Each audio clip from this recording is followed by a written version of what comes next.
show those signatures that the early ones did.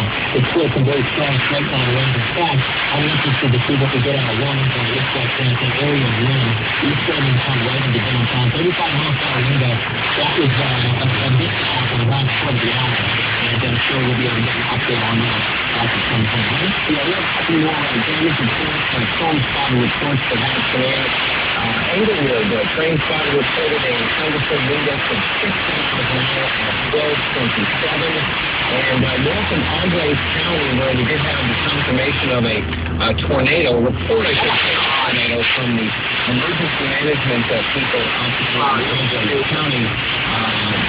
And we also now are having reports in Andres County of 8-inch rain and trees uprooted just south of Fridarsville. It was in the Fridarsville area that we had some structural damage from what is believed to have been a tornado. And also, trees are down county-wide in Andres County.